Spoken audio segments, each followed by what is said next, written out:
everybody, hope you're having a good weekend. Got a major ice storm forecast for the Central Plains tomorrow. Meanwhile, here in Texas, we're sitting at 60 degrees, very mixed bag of weather. Thanks for joining the Meteorology Lab channel. I'm Tim Vasquez, and we'll be taking a look at weather around the country over the next 20 minutes. More warm temperatures with a maritime tropical air mass flowing northward, and there's a quick sneak peek at the forecast. You can see a giant box here of ice storm conditions. Looks like all the offices across the Central Plains have kind of coordinated this whole thing. So we've got it pretty much extending from the Des Moines area all the way down to around Elk City, Oklahoma. South of there, no real problems. Got a little gray area here, and I've kind of forgotten what some of these color codes are. Looks like that is going to be, can't find a gray color here. So I'm going to click on one of these counties here, and that comes up with dense fog advisory. Okay, that's new. Probably a little bit of upslope conditions work in that area. Temperature anomalies, not a whole lot of change from yesterday, still showing a lot of warm air across the southeast U.S. and South Texas, and that kind of outlines the cold front, just about like that. So it is quasi-stationary from about St. Louis down to Fort Smith and to about Waco and off to the San Angelo area. And you can see this is a very shallow air mass, so we don't have it emerging on the west side of the Sangre de Cristos into the Albuquerque area. It's kind of pretty much staying on the eastern plains of New Mexico. So warm weather pretty much surrounding this little dome of cold air, and the cold air itself is serving as a good source for isentropic lift. As we get a system coming out of the Pacific right here, we get that counterclockwise flow of cyclonic air that rides on top of the cold dome, and we get condensation and precipitation. High temperatures today across the U.S. Fairly mild in most places, except in Oklahoma and Texas. Pretty cold along the Red River. And you can see we've still got 80s down along the Gulf Coast, 80 at Victoria, 83 at Cotulla, and that pretty much paints the front kind of where I mentioned earlier, kind of in that zone right there. So pretty good contrast there from 44 for a high at DFW to 77 at Houston. So here's what's driving the patterns. 500 millibar chart up at 18,000 feet, showing fairly zonal flow across all of the North American continent. We've kind of broken down that ridge that we had over the Alaska-Hawaii area. Looks like that might have shifted a little bit into the West Coast area. And then superimposed on that at the smaller scales, we've got that cutoff low off the California coast. Major trough along the East Coast. And we pick up another ridge in Western Europe. So basically this is bringing in a lot of Pacific systems from the Atlantic into the Pacific Northwest, and we'll be seeing also cold air in the eastern U.S. as we still have a remnant of northwest flow from Canada out there. So for Texas, here comes the next cold core low just south of San Diego. You can see the medium scale ridge about like that, basically from about DFW up to Albuquerque. And that's a reason we haven't had a whole lot of precipitation over the past 24 hours. We did develop a little warm air advection shower activity, but that was about it. It was pretty shallow and didn't hang around very long. Tomorrow we're going to start pulling in this sector right here. We should start getting the bulk of the upper level lift, and things should start picking up here. Here's a quick look at the trajectories for Dallas. I went ahead and ran this, and you can see a lot of the trajectories are coming from the Gulf. The red down here at the bottom on this cross section, that's the 10-meter parcel. And as I recall, DFW had northerly winds. It looks like they've got some sort of recirculated air. I'm not sure the GFS is sampling that boundary layer very well. But above that, at 500 meters and 1,500 meters, you can see that tropical flow coming out of the central Gulf. So there's the surface map right there. If we add the front, it runs from about Longview down to about Taylor, Caldwell, into the Austin area, and looks like slightly south of where I mentioned it earlier, south of Fort Stockton. And like I said, it is quasi-stationary.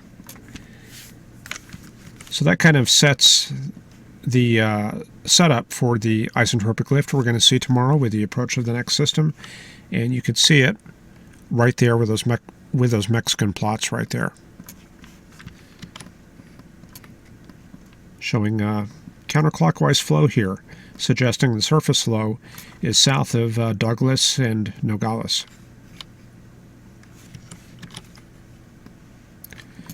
So the frontal systems probably look kind of like that once we get onto the Rockies. So here comes the next system, and we're going to look at that in just a little bit on the GFS chart. Elsewhere around the country, still pretty quiet in the southeast right there under weak easterly flow. Pretty much high pressure, looks like a high over the Atlanta area, 1029 millibar high, and we've got that easterly flow just south of that. And this is kind of recirculated polar air from the central U.S. Also pretty quiet in the northeast. Looks like kind of a moderating polar air mass there. North Plains also pretty quiet, coming under the influence of this cyclonic flow way up in the Northwest Territories. And that's quite a change from what we've had over the past couple weeks. Instead of a big high and lots of cold air, we've got low pressure. So that tends to disrupt the process of polar air formation, and that's the reason we're going to see it be kind of mild over the next week or so. And then finally the Pacific. Looks like they're getting kind of a respite right now, but things will get active again here probably in the next couple of days. Look at that cold air trapped in the valleys here. I don't know what station that is, but it's in the mountains of northeast Idaho. Minus 24 right there. Contrasts pretty sharply with these teens in single digits. Okay, let's see what we got up next. We'll take a quick look at the soundings to get a better look at the air mass here in the plains. DFW showing this right here as of 1 hour ago, very shallow cold layer. So again, if you climb a TV tower topping out at 1,500 feet, you start your climb, it's about 41 degrees. By the time you get up to the top, it's about 57 up there. So if we had a little bit colder air at the surface, this would be major ice storm weather. We don't have that at Dallas, but we definitely do have that up north. Very significant block of air that's above freezing right here. Oops, I drew that wrong. Yeah, this is all what we call warm cloud layer. So what does it look like up at Oklahoma City, a little bit further north? This is starting to get into the ice storm area. It is just a tiny bit above freezing. Looks like a cold layer, maybe about 600 feet deep or so. When you have cold air that deep with warm air above, you're not going to get freezing rain at the surface, you're going to get sleet. So the amount of area we have of sub-freezing air way down here with warm air above, if we have enough warm air or enough cold air down in this bottom part of the sounding, that's what will favor ice pellets or sleet. And this is the big above freezing area right there at Oklahoma City. That's not going to support snow at all. That's definitely going to be a warm phase of precipitation. Go up a little bit further north to Dodge City. They're going to be right in the ice storm area. Now, of course, there are going to be changes later on, but let me draw out that zero line. And then the temperature line of interest is going to be this one right here, the one on the right, of course. The other one is always moisture. And you can see lots of warm air. And very shallow cold layer. This might be deep enough to support sleet, but of course there is still an ice risk, and especially if you get a lot of warm air advection setting up, that will erode some of this cold layer, and you can see the sleet change over to freezing rain. And then one more station we'll go to is Topeka, Kansas. This is in the northeast part of the state. Very similar pattern here. Very deep sub-freezing layer right there, and then lots of warm air above that. In fact, we top out at about 47 Fahrenheit at about 5,000 feet. So that is a sleet pattern right there, but all we need is a little bit of warm air advection to convert that over to a freezing rain pattern. So that's a quick look at what's going on, and let me show you the thickness analysis here real quick. This is the 1,000 through 500 millibar analysis.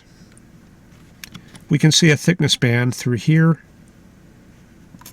another one up here, but it is pretty hard to pick out that front, maybe something like this. Definitely there's one here in northwest Mexico right there. See, there's the cold core low right there. So the front is coming right through that part of Mexico. Because the frontal zones are so shallow, this is a good time to use the 1,000 through 850 chart right here. And you can see the definition of the front is a little bit better, especially here in the Fort Stockton area of Texas. And then from there we can kind of resolve that going on down to Baja California. So this is another chart you can use if you're trying to find the fronts.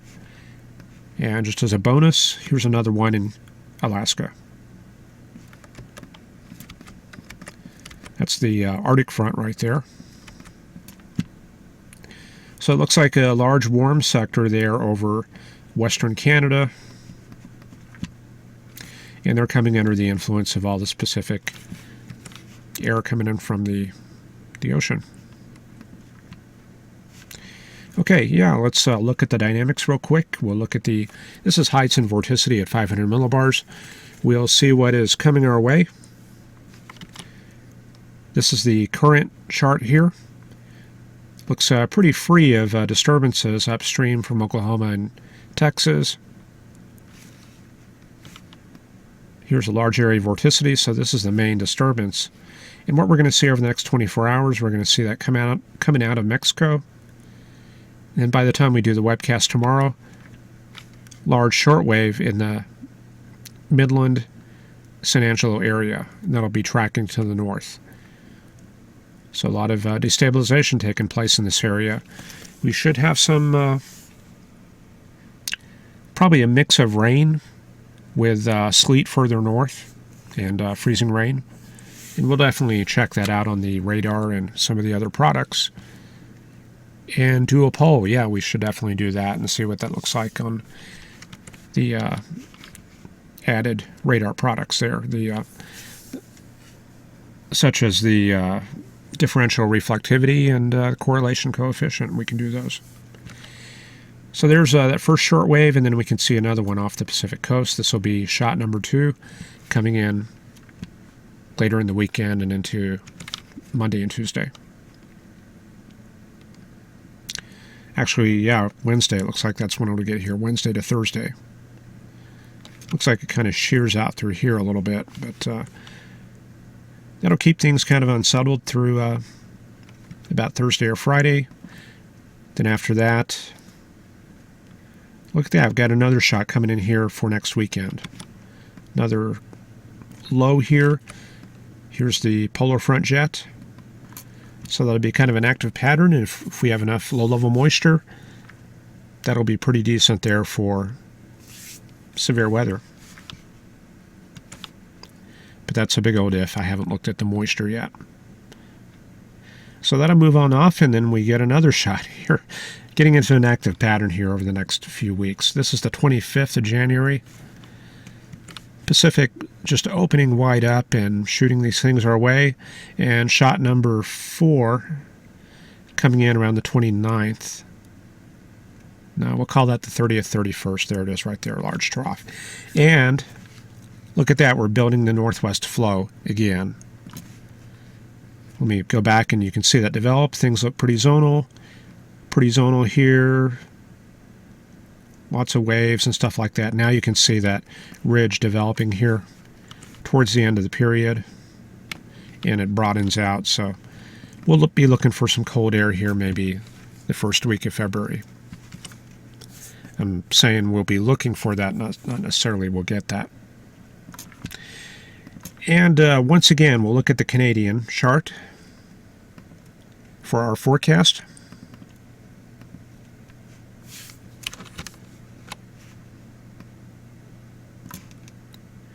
Okay, we'll get that set up here. Let me take a look at the chat real quick and see we got quite a crowd here for Saturday evening. The S. Kinney first chatter, and then Sue and Mike and Kevin and Mark and Sarah. Sue and Sarah talking about freezing rain there. And Mark says audio's good, and the S. Kinney looking for rain midweek, then possibly snow Saturday night and Sunday morning in Medford. I'm not sure I have you down in my notes here, S. Kinney. Let me check that. Like I say, I try to kind of keep... Yeah, you're in here. I made a note of that yesterday. So, yep, got you down for Medford. Okay, let's take a look at our Canadian GDPS forecast. Starting out right now, there's our front, and then heading into tomorrow. Keep an eye on Mexico here. And you see things becoming a little bit busy out there. Let me run this back for just a second, make sure. Okay, yeah, that's right. So you can see things becoming active here in the Chihuahua area. This is our main baroclinicity area, and as that tightens up and we increase the southeasterly flow, you see the precip really pick up, freezing rain there in the Amarillo area. So this is tomorrow morning, and then by evening, there we go. The warm air advection has really done a number on the cold air through here, so things pretty liquid through Oklahoma. The main front should be something like this. Looks like our warm front will lift northward a bit towards Oklahoma City, and then the wraparound going like that with the colder air in this area here, freezing rain there, and snow back in Colorado and New Mexico. And then going into Monday, it starts moving out into the Central Plains there. Kind of a very weak cold front coming into Texas, warm front lifting up to Chicago, and maybe just about clearing Indiana there. I don't know, we could probably go either with this or... Yeah, I'm going to go with this for a warm front, kind of like that. So the main ice area well to the north of Des Moines and north of Rockford, and north of that, snow in the Minneapolis through, I guess, Yankton.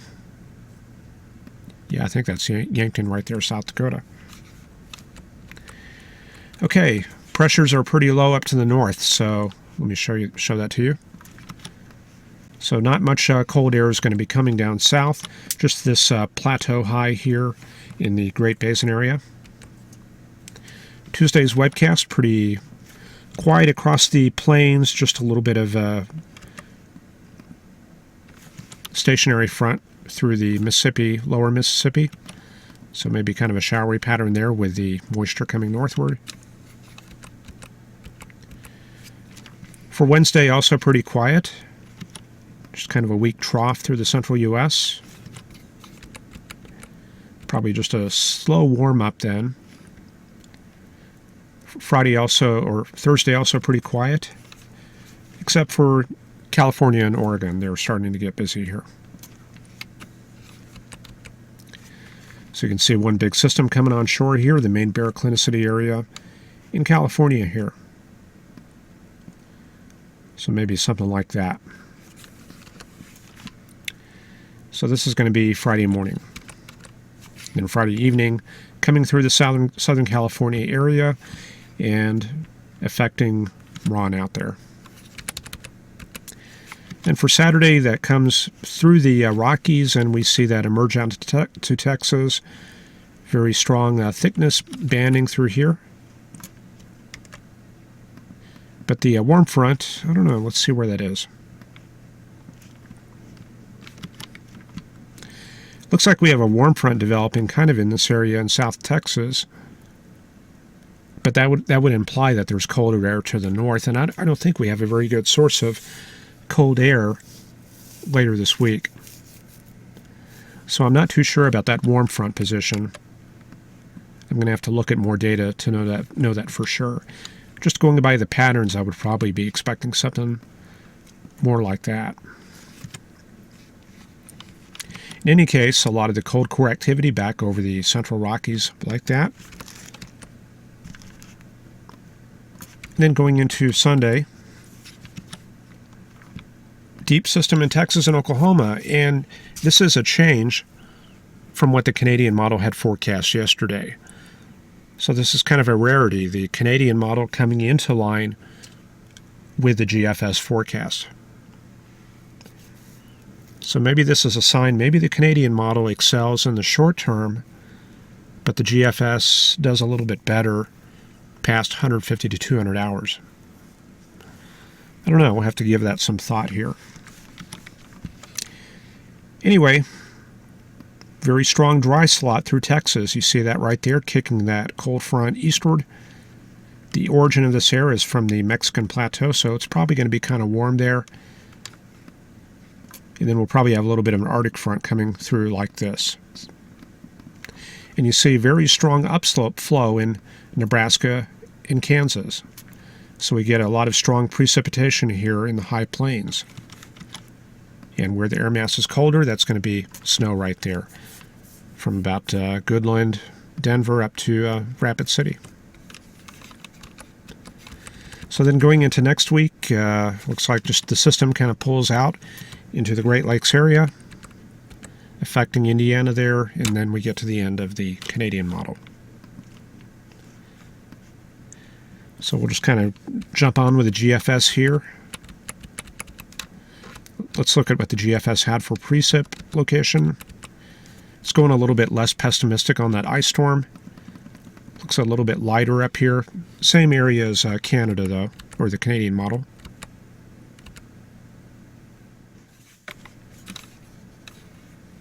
And keeping most of that ice out of Indiana there. Okay, then the weekend system. GFS still kind of going for that here.